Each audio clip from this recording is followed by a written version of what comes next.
This test measures your ability to understand conversations and lectures in English.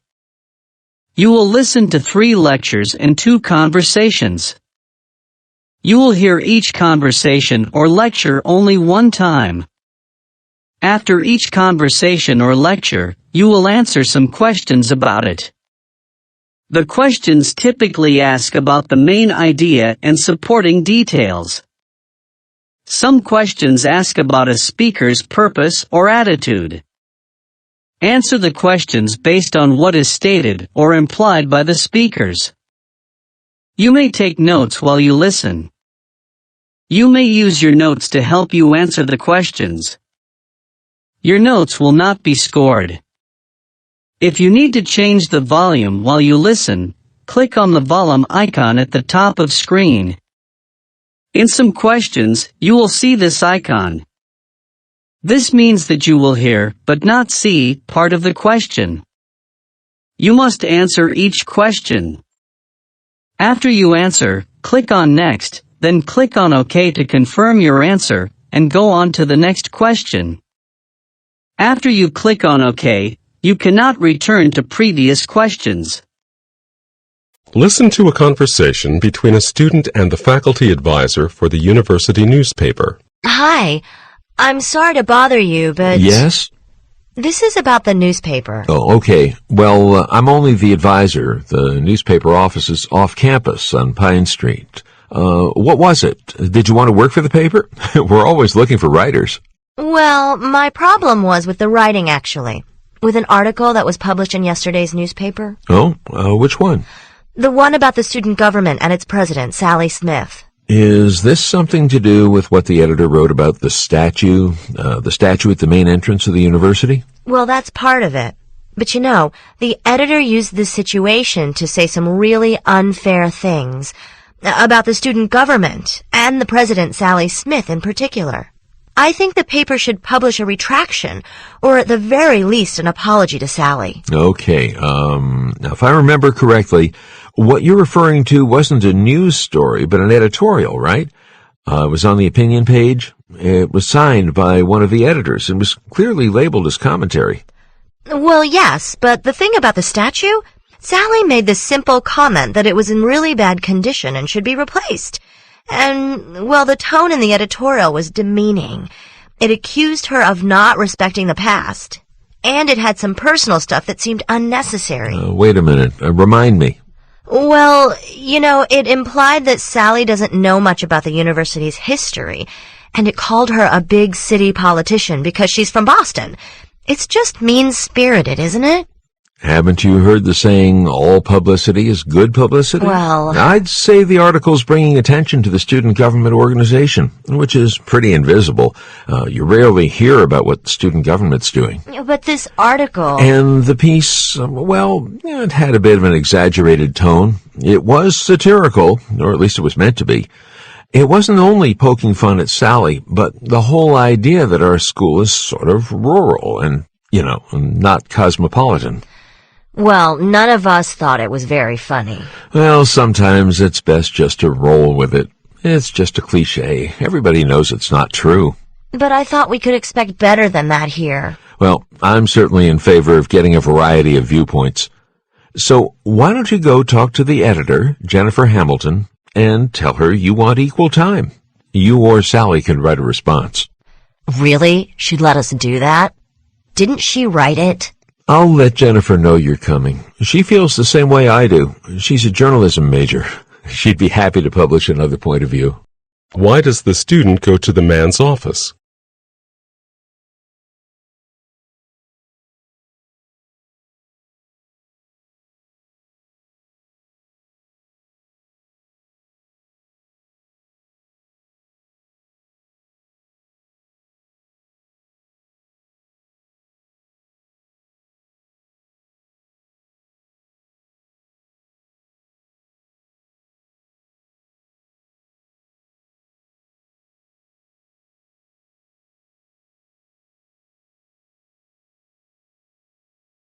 What points does the man make about the article they are discussing?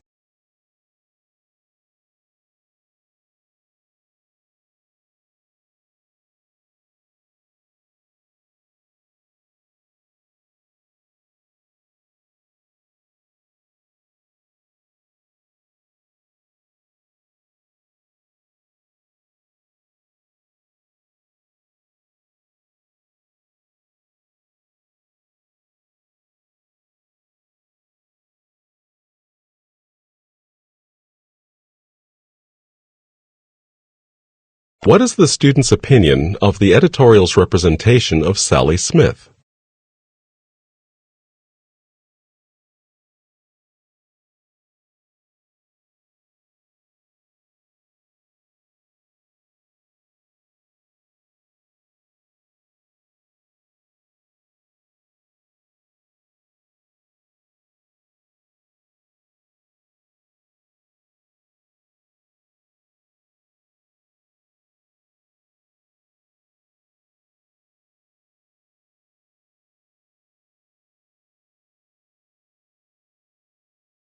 What does the man imply about the university's student government organization?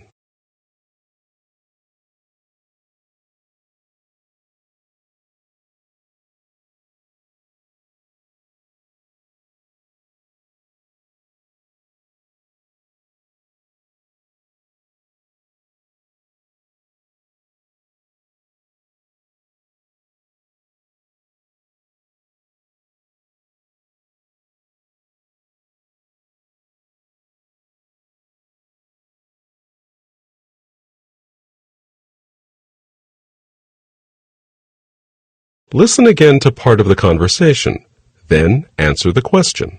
So why don't you go talk to the editor, Jennifer Hamilton, and tell her you want equal time? You or Sally can write a response. Really? She'd let us do that? What does the woman imply when she says this? Really? She'd let us do that?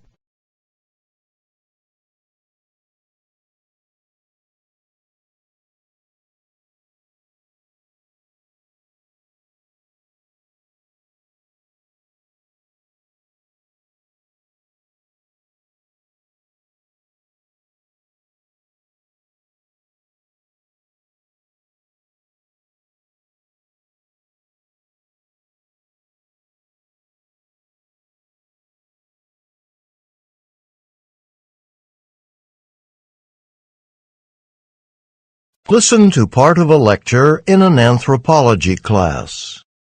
One of the big questions when we look at prehistory is, why did the earliest states form? Well, to begin, we'd better define exactly what we mean when we talk about states. The human groups that are the smallest and have the least social and political complexity we call bands.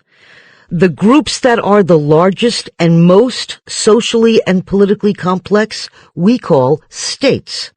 So the level of complexity here refers to the organization of people into large, diverse groups and densely populated communities.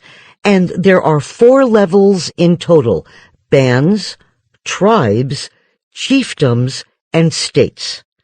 But back to my original question. Why did early states form? Why not just continue to live in small groups? Why become more complex? One theory, called the environmental approach, hypothesizes that the main force behind state formation was population growth. It assumes that centralized management was critical to dealing with issues caused by sudden population surges, like a strain on limited food supplies. At the least complex end of the spectrum, the few families living in bands are able to meet their own basic needs. They usually hunt, gather, and forage whatever foods are available to them, instead of domesticating animals and planting crops. In order to efficiently take advantage of the wild foods available, bands are often nomadic and move around following herds of animals. This strategy is feasible when you have a small population. But when you have a large population, well, the whole population can't just get up and move to follow a wild herd of animals. So you need sophisticated technologies to produce enough food for everyone. And there is an increased need to resolve social problems that arise as people begin to compete for resources. To manage intensified food production, to collect, store, and distribute food, you need centralized decision-making, centralized decision-makers. It's the same thing when it comes to maintaining social order. You need to create and efficiently enforce a formal legal code. It makes sense to have a centralized authority in charge of that, right? So a hierarchy forms. By definition, states have at least 3 social levels: usually an upper class of rulers, a middle class comprised of managers and merchants, and a lower class of craft producers and agricultural laborers.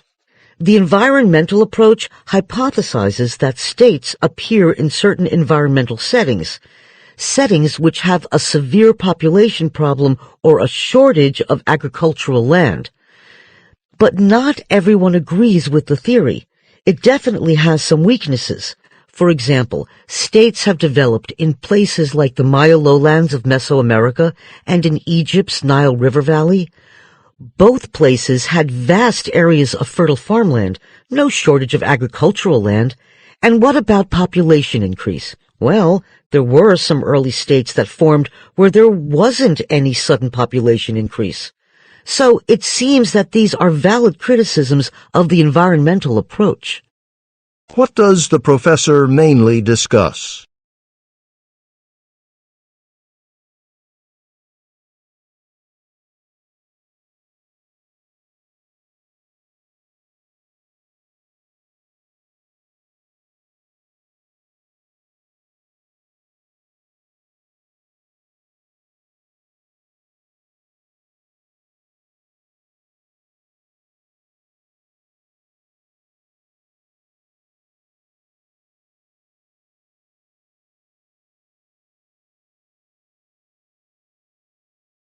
According to the professor, what are two typical characteristics of a band?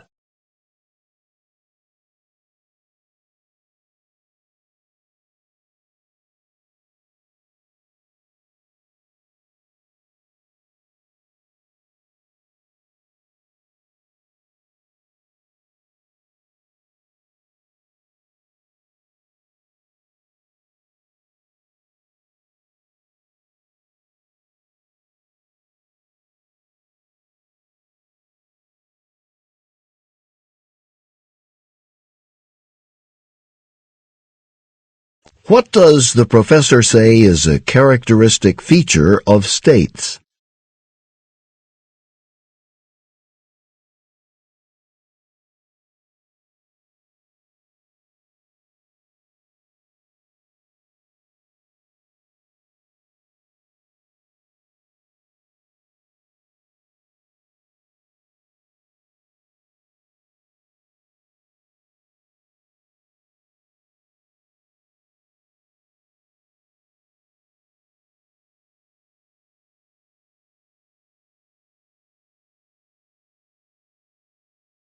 What reason for prehistoric social problems does the professor mention?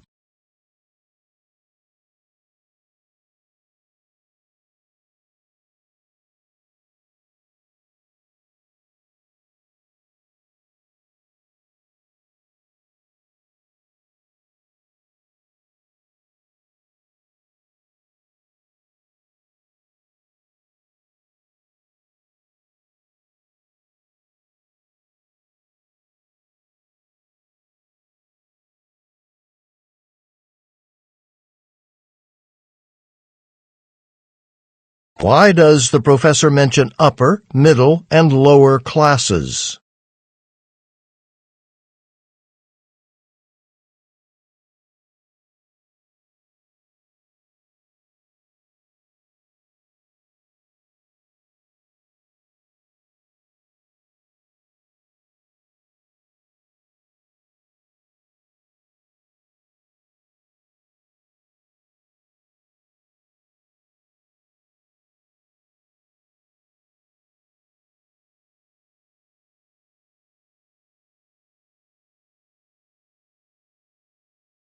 What is the professor's opinion about the environmental approach?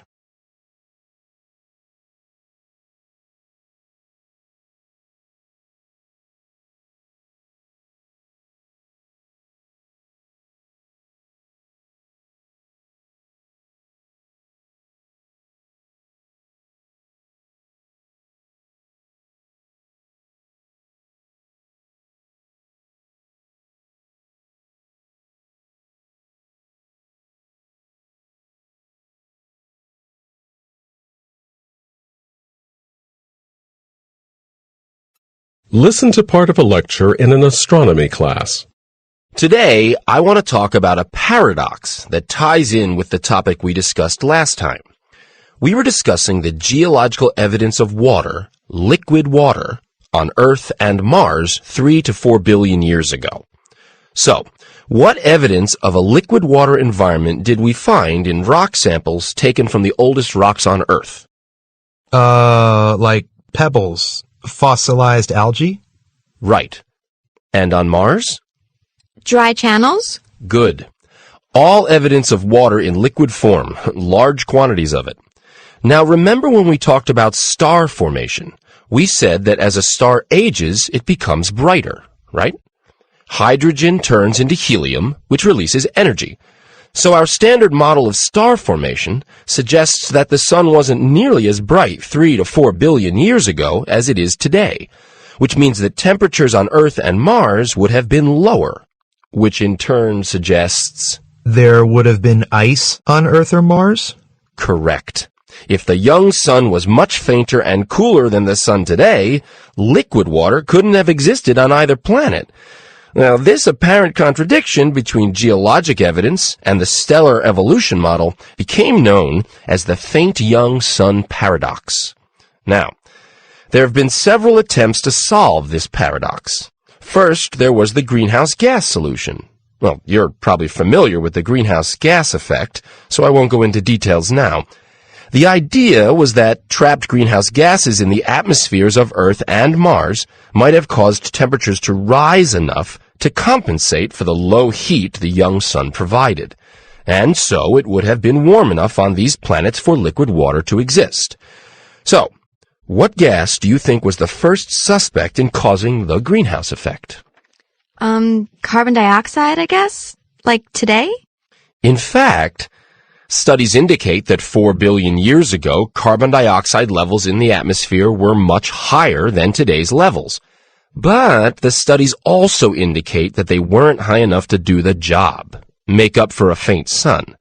Well then, some astronomers came up with the idea that atmospheric ammonia may have acted as a greenhouse gas. But ammonia would have been destroyed by the ultraviolet light coming from the sun, and it had to be ruled out too. Another solution, which was proposed much later, was that perhaps the young sun wasn't faint at all. Perhaps it was bright. So it's called the bright young sun solution, according to which the sun would have provided enough heat for the water on Earth and Mars to be liquid. But how could the early sun be brighter and hotter than predicted by the standard model? Well, the answer is mass. You mean the sun had more mass when it was young? Well, if the young sun was more massive than today's, it would have been hotter and brighter than the model predicts. But this would mean that it had lost mass over the course of 4 billion years. Is that possible? Actually, the sun is constantly losing mass through the solar wind, a stream of charged particles constantly blowing off the sun. We know the sun's current rate of mass loss, but if we assume that this rate has been steady over the last 4 billion years, the young sun wouldn't have been massive enough to have warmed Earth, let alone Mars, not enough to have caused liquid water. Maybe the solar wind was stronger then? There is evidence that the solar wind was more intense in the past, but we don't know for sure how much mass our sun's lost over the last 4 billion years. Astronomers tried to estimate what solar mass could produce the required luminosity to explain liquid water on these planets. They also took into account that with a more massive young sun, the planets would be closer to the sun than they are today, and they found that about 7% more mass would be required. So the young sun had 7% more mass than our sun? Well, we don't know. According to observations of young sun-like stars, our sun may have lost as much as 6% of its initial mass, which doesn't quite make it. On the other hand, this estimate is based on a small sample, and the bright young sun solution is appealing. We simply need more data to determine the mass loss rate of stars. So there's reason to believe that we'll get an answer to that piece of the puzzle one day. What is the main purpose of the lecture?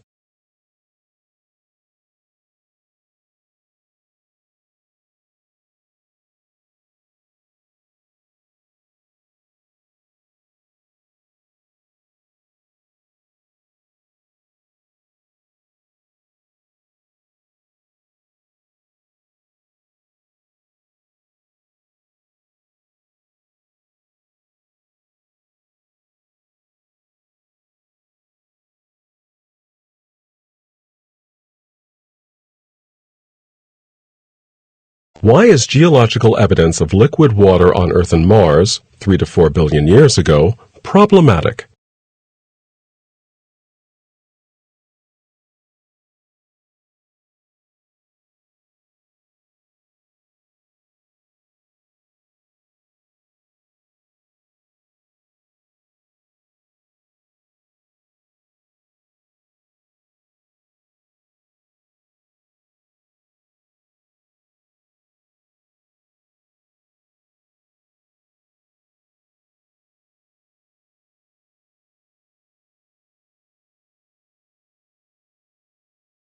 Why did the greenhouse gas solution fail to explain the early presence of liquid water on Earth and Mars?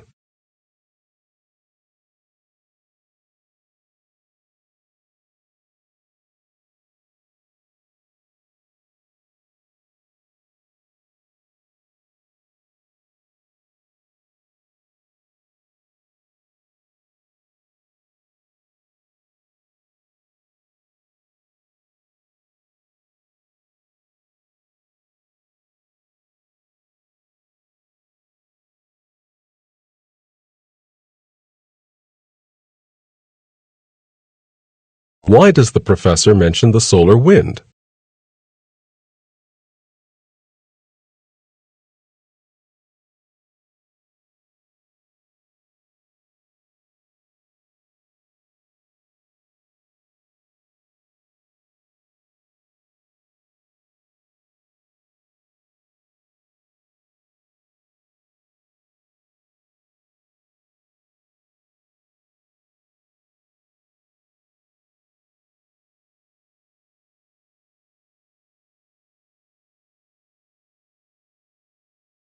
What factor did astronomers consider when calculating the required solar mass for liquid water to exist on Earth and Mars?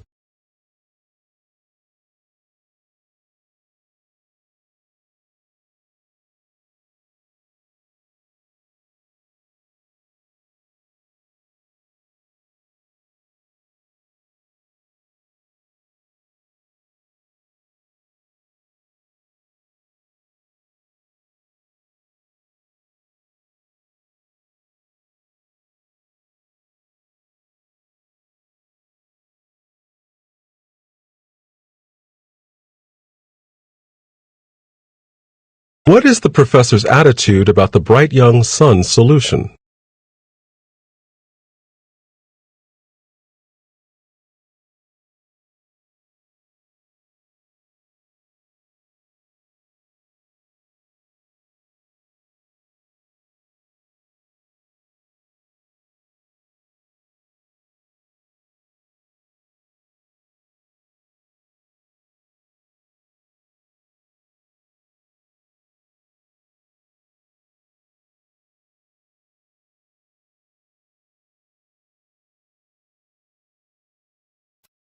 Listen to part of a conversation between a student and his music history professor.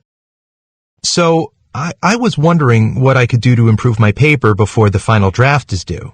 Well, Michael, I have no problem with your writing style. It's graceful and clear. And it's interesting that you're writing about your grandmother's piano concert. Yeah, when you said we had to attend a concert and write about it, I immediately thought of her. I've been to lots of her concerts, so I'm really familiar with her music. That's not necessarily an advantage. Familiarity sometimes makes it hard to see things objectively. So I shouldn't write about my grandmother? No. I'm just talking in general.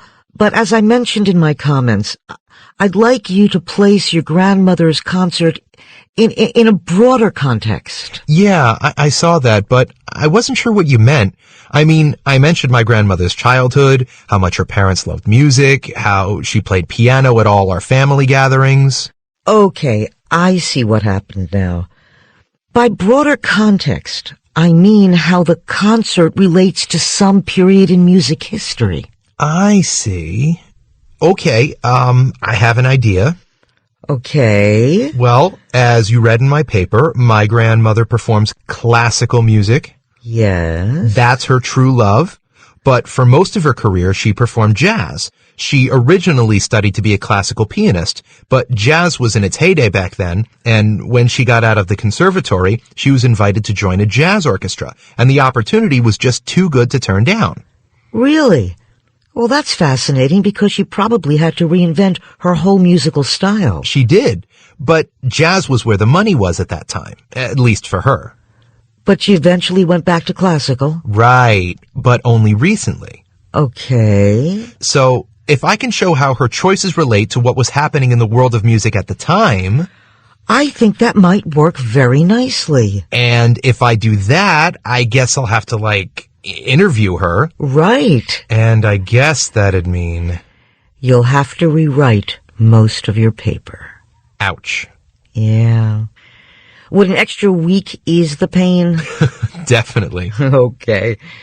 So are there other musicians in your family? Yeah, my mother plays piano too. Not as well as my grandmother, but... And you? I don't play any instruments, but I sing in the university choir. In fact, we're performing next week, and I have a solo. That's great.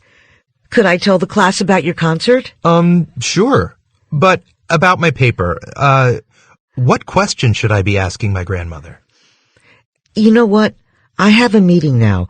Why don't you come to class a few minutes early tomorrow? Will do. Early. Why does the man go to see the professor?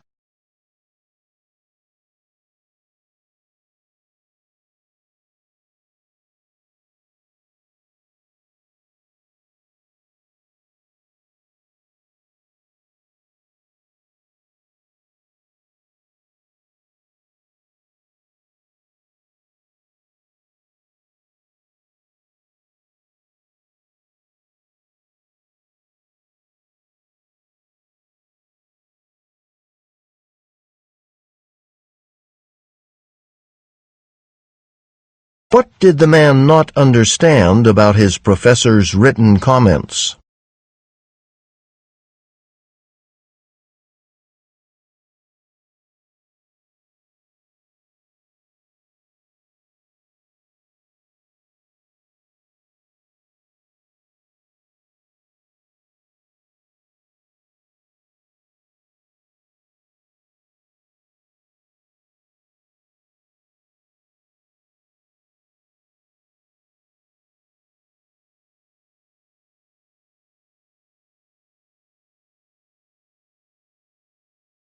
What does the man say about his grandmother's music career?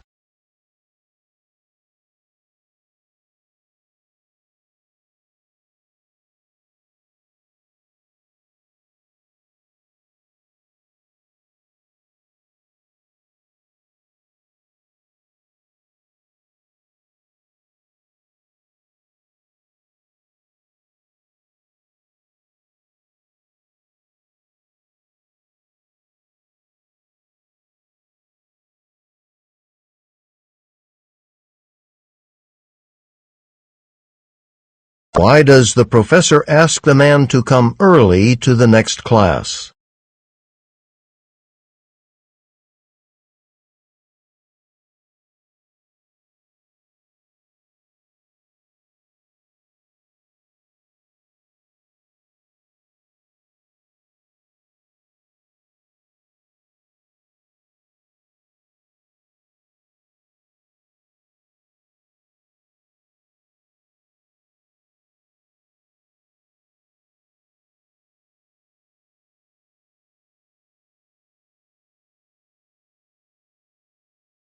Listen again to part of the conversation, then answer the question. And I guess that'd mean... You'll have to rewrite most of your paper. Ouch. Yeah. Would an extra week ease the pain? What does the professor mean when she says this? Would an extra week ease the pain?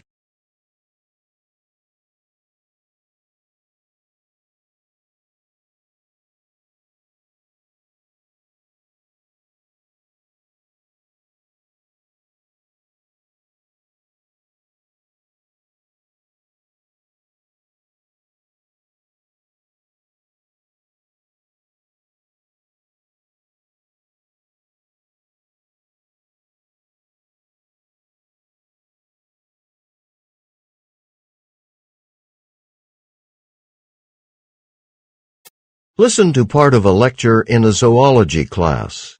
A mass extinction is when numerous species become extinct over a very short time period. Short, geologically speaking, that is. Like when the dinosaurs died out 65 million years ago. And the fossil record, it indicates that in all the time that animals have inhabited Earth, there have been 5 great mass extinctions, dinosaurs being the most recent. In each of the others, up to half of all land animals and up to 95% of marine species disappeared. Well, today we're witnessing a 6th mass extinction, but unlike the others, the current loss of biodiversity can be traced to human activity. Since the Stone Age, humans have been eliminating species and altering ecosystems with astounding speed. Countless species have disappeared due to overhunting, habitat destruction and habitat fragmentation, pollution, and other unnatural human causes. So, as a way of repairing some of that damage, a group of conservation biologists has proposed an ambitious, some might say a radical, plan involving large vertebrates, or megafauna. Megafauna include elephants, wild horses, big cats, camels, large animals. Actually, the proposal focuses on a particular subset of megafauna, the kind that lived during the Pleistocene epoch. Okay. The Pleistocene epoch, most commonly known as the Ice Age, stretched from 1.8 million to 11,500 years ago. In the Americas, most megafauna began disappearing by the end of the Pleistocene. So here is the biologist's idea. Take a select group of animals, megafauna from places like Africa and Asia, and introduce them into other ecosystems similar to their current homes, beginning in the western United States. They call their plan Pleistocene rewilding. Now, the advocates of Pleistocene rewilding cite 2 main goals. One is to help prevent the extinction of some endangered megafauna by providing new refuges, new habitats for them. The other is to restore some of the evolutionary and ecological potential that's been lost in North America. What do I mean by restore evolutionary potential? Well, as you know, the evolution of any species is largely influenced by its interactions with other species. So, during the Pleistocene epoch, let's take the now extinct American cheetah, for instance. We believe it played a pivotal role in the evolution of the pronghorn antelope, the antelope's amazing speed, to be exact, because natural selection would favor those antelope that could outrun a cheetah. When the American cheetahs disappeared, their influence on the evolution of pronghorn, and presumably on other prey animals, stopped. So it's conceivable that the pronghorn antelope would have continued to evolve, get faster maybe, if the cheetahs were still around. That's what's meant by evolutionary potential. Importing African cheetahs to the western United States could, in theory, put the pronghorn back onto its natural evolutionary trajectory, according to these biologists. Another example is the interaction of megafauna with local flora, in particular plants that rely on animals to disperse their seeds. Like Pleistocene rewilding could spark the reemergence of large-seeded American plants, such as the maclura tree. Many types of maclura used to grow in North America, but today just one variety remains, and it's found in only 2 states. In the distant past, large herbivores like mastodons dispersed maclura seeds, each the size of an orange, in their droppings. Well, there aren't any mastodons left, but there are elephants, which descended from mastodons. Introduce elephants into that ecosystem, and they might disperse those large maclura seeds, like their ancestors did. Get the idea? Restoring some of the former balance to the ecosystem? But as I alluded to earlier, Pleistocene rewilding is extremely controversial. A big worry is that these transplanted megafauna might devastate plants and animals that are native to the western United States. In the years since the Pleistocene epoch, native species have adapted to the changing environment there. Plants, smaller animals, they've been evolving without megafauna for millennia. Also, animal species that went extinct 11,000 years ago, some are quite different genetically from their modern-day counterparts. Like elephants don't have thick coats like their mastodon ancestors did when they grazed the prairies of the American West during the Ice Age. Granted, the climate today is not as cold as it was in the Pleistocene, but winters on the prairie can still get pretty harsh today. And there are many more considerations. Well, you see how complex this is. If you think about it, though, the core problem with this sixth mass extinction is human interference. Pleistocene rewilding's based on good intentions, but you know, it probably would just be more of the same thing. What is the lecture mainly about?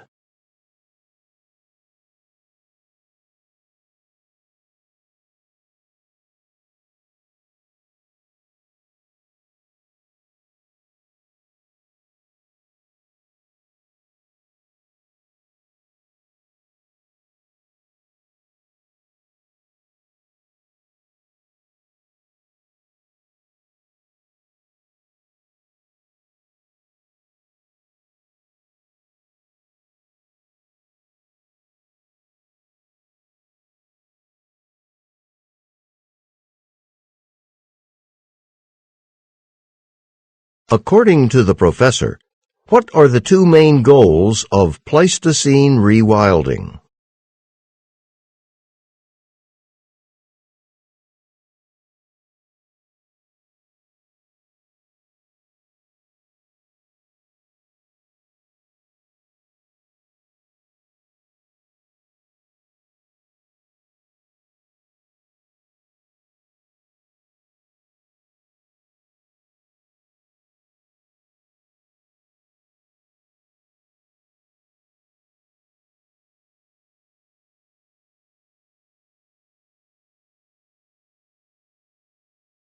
According to the professor, how did the American cheetah influence the pronghorn antelope during the Pleistocene epoch?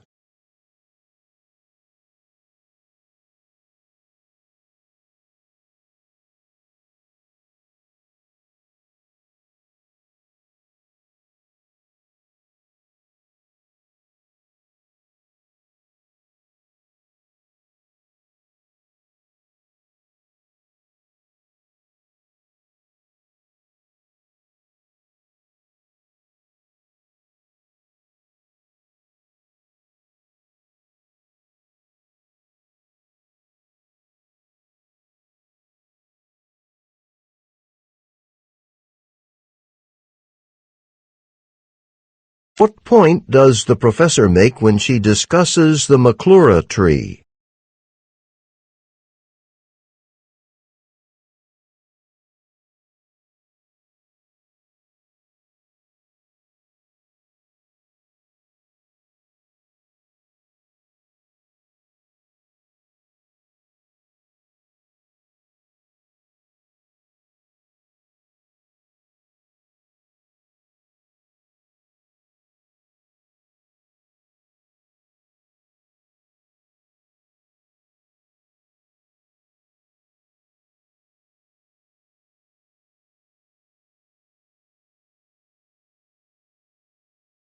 Why does the professor say that plants and small animals have continued to evolve since the Pleistocene?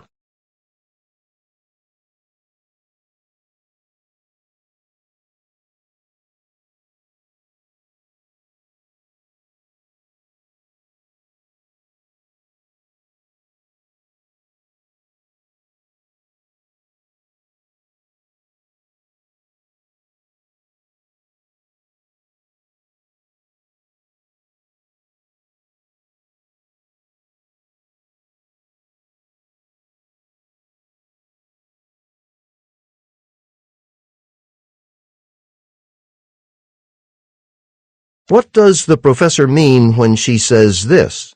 Pleistocene rewilding's based on good intentions, but you know, it probably would just be more of the same thing.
Number 1.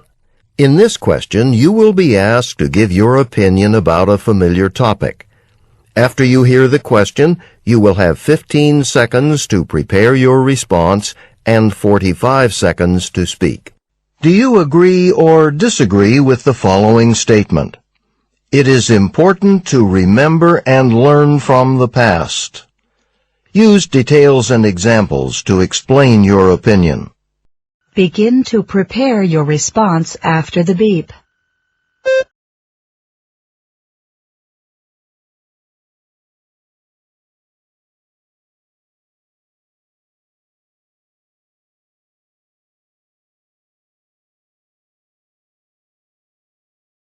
Begin speaking after the beep.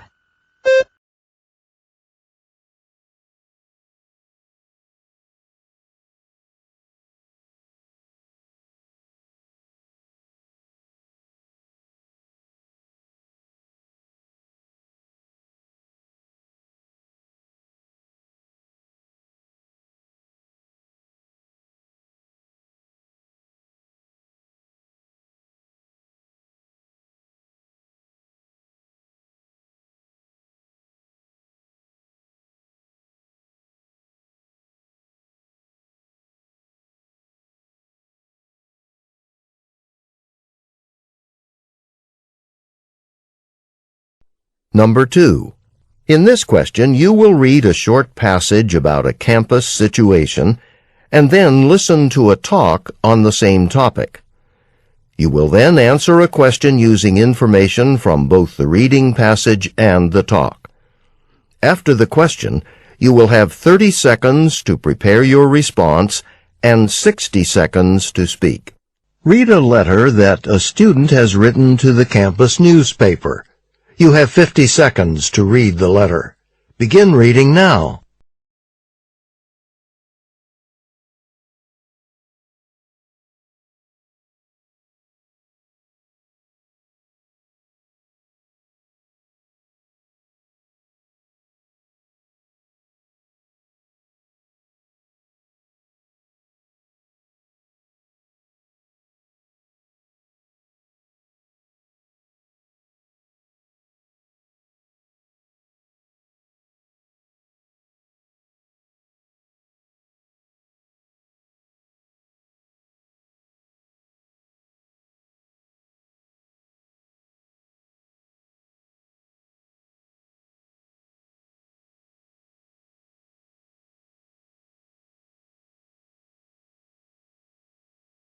Now listen to two students discussing the letter.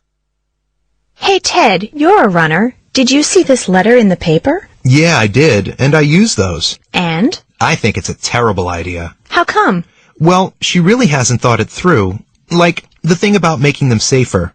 What she's not thinking about is the long-term consequences of running on a hard surface. What do you mean? I mean, it's not good for you. It's too hard on your bones and joints. If you run repeatedly on a hard surface, it can lead to injuries, or that's what I've been taught anyway. It's better to run on a soft surface. It does less damage to your body. Oh, I wasn't aware of that. Yeah, so actually it wouldn't be safer. And her second point. About changing the way they look? Yeah, I don't think people will like it. So they'd use them less? Yeah, I mean, one of the main reasons people enjoy them now is it's a way of taking a break from the rest of campus, from buildings and streets and stuff. It's, a chance to feel like you're out in nature. Oh, so you wouldn't get that effect anymore. Right. It'd be just like you were on a regular street or sidewalk. It wouldn't be as relaxing. The man expresses his opinion about the proposal in the student's letter. Briefly summarize the proposal, then state the man's opinion about the proposal and explain the reasons he gives for holding that opinion. Begin to prepare your response after the beep.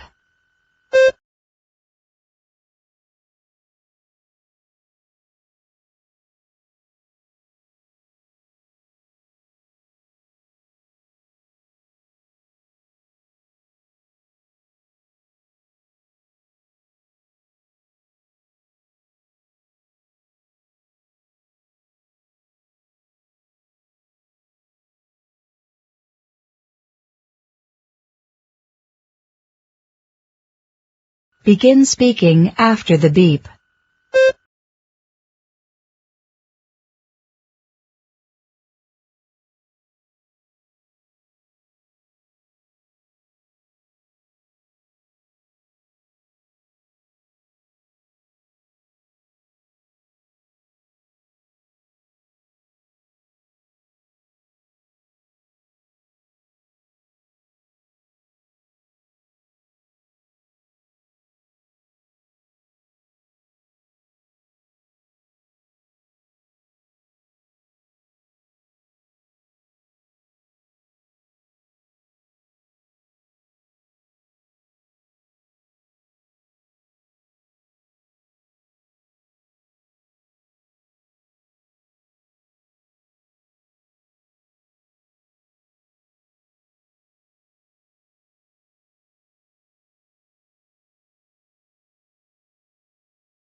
Number 3.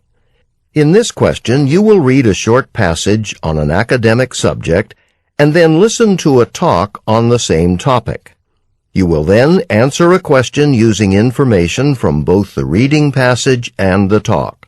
After the question, you will have 30 seconds to prepare your response and 60 seconds to speak. Read a passage from a psychology textbook. You will have 45 seconds to read the passage. Begin reading now.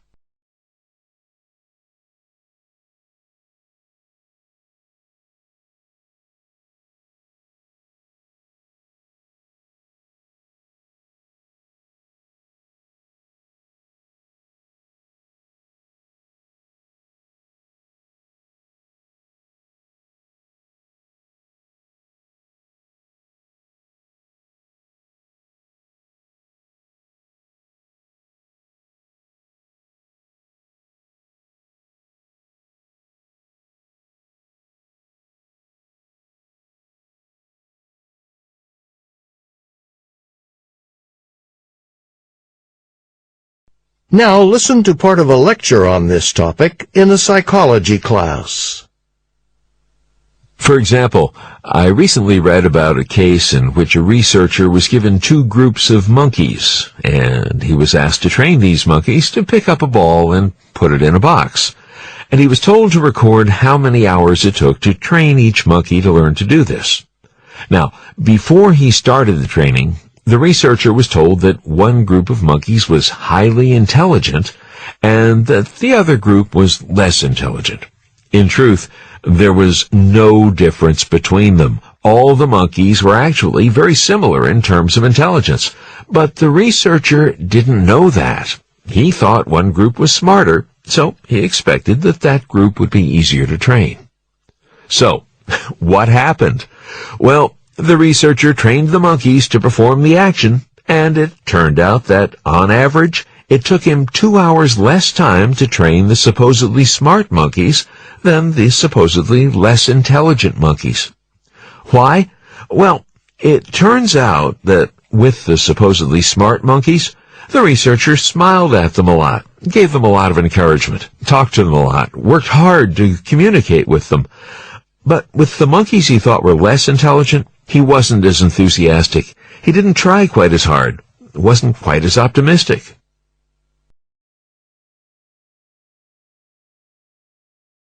Explain how the example from the professor's lecture illustrates the experimenter effect. Begin to prepare your response after the beep.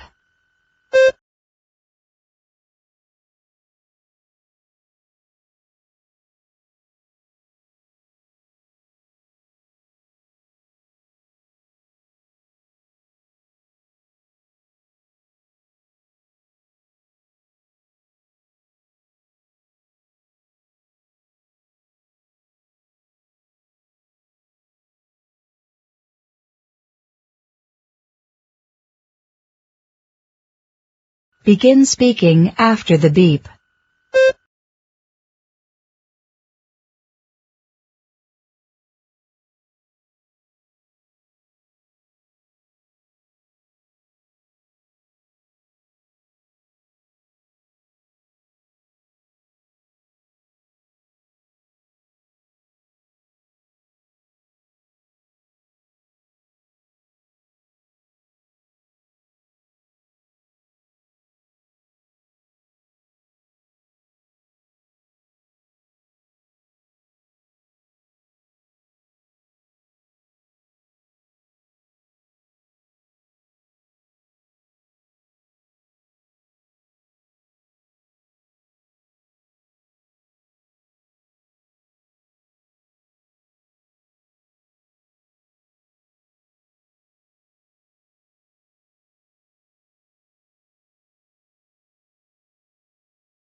Number 4. In this question, you will listen to a short lecture. You will then be asked to summarize important information from the lecture. After you hear the question, you will have 20 seconds to prepare your response and 60 seconds to speak. Listen to part of a lecture in a biology class. Birds have some of the best vision capabilities in the animal kingdom. Some bird species have vision that is 8 to 10 times greater than humans. Overall, a bird's eyes are extremely important for its survival. One aspect of birds' eyes that plays a role in helping them survive, in other words, to find food or to avoid predators, is the position of the eyes in the skull. Some birds have eyes that face forward on the skull, kind of similar to how humans' eyes are positioned. Forward-facing eyes allow a bird to clearly see and judge distances because it can focus on objects with both of its eyes and correctly perceive height, width, and depth. One type of bird with eyes positioned in the front of the skull is the hawk. Hawks eat animals like mice.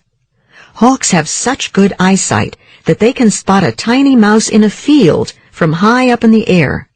They spot the mouse and swoop down to catch it. Without such good eyesight, they would not be able to spot or catch their food.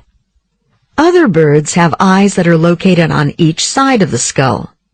This positioning of the eyes can help a bird to avoid predators.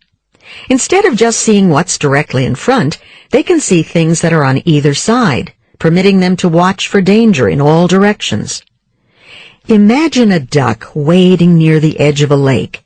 It needs to spend time eating grasses and insects, but it also is on constant lookout for danger from its predator, like the fox.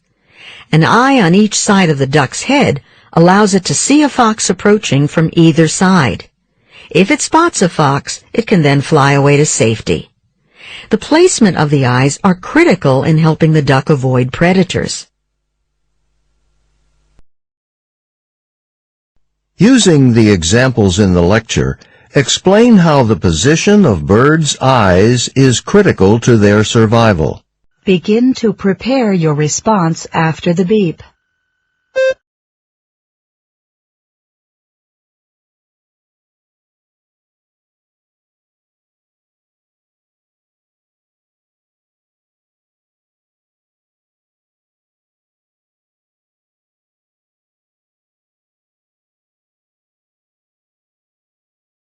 Begin speaking after the beep.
This task, you will read a passage about an academic topic.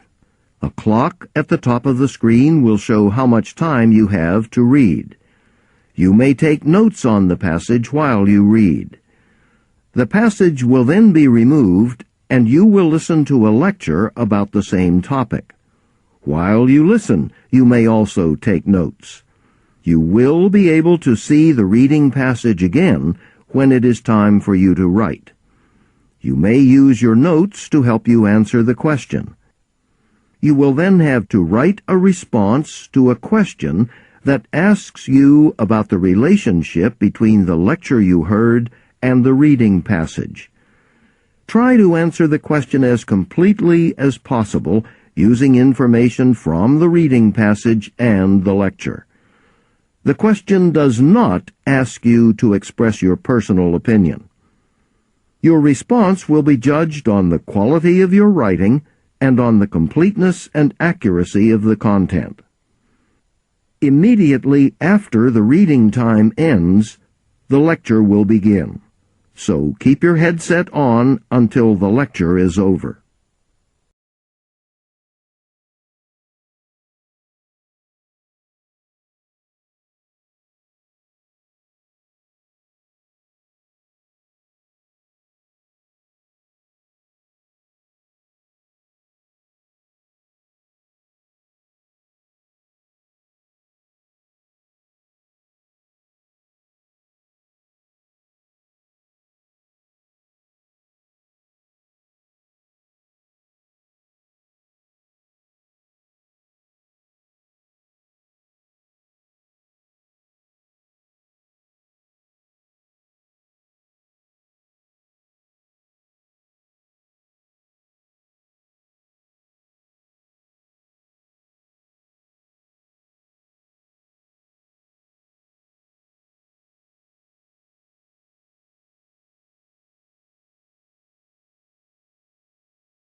Now listen to part of a lecture on the topic you just read about. Many news articles argue that we should change our technology-based habits to the days we used paper materials for several reasons. However, this is actually not true. Paper materials have way more limits than electronic devices. To start off, paper materials do not really improve our critical thinking skills. When we open our textbooks or sit down to read newspapers, the information we can get is limited to the knowledge of a certain author or journalists from one newspaper company. They only give us a particular viewpoint to a certain topic. This may lead readers to have biased thoughts. On the other hand, electronic devices offer people different perspectives, and this would enhance their critical thinking abilities. Secondly, electronic devices do not actually harm our health if we take regular breaks. The truth is, there is no good evidence that watching bright screens causes eye damage or other health problems. In fact, headaches, eye strains, and neck pains are symptoms that can also be caused through reading paper materials. All we need to do is to take regular breaks, stretch our bodies, and position our computer screens properly. So it is simply a matter of our body habits. Lastly, Electronic devices actually can improve our social skills. They increase people's access to different information that they may not have been able to get through books or newspapers. This convenience increases our familiarity to a wide range of topics and subjects, which makes it easier to share feelings and thoughts with many people. Summarize the points made in the lecture, being sure to explain how they respond to the specific points made in the reading passage.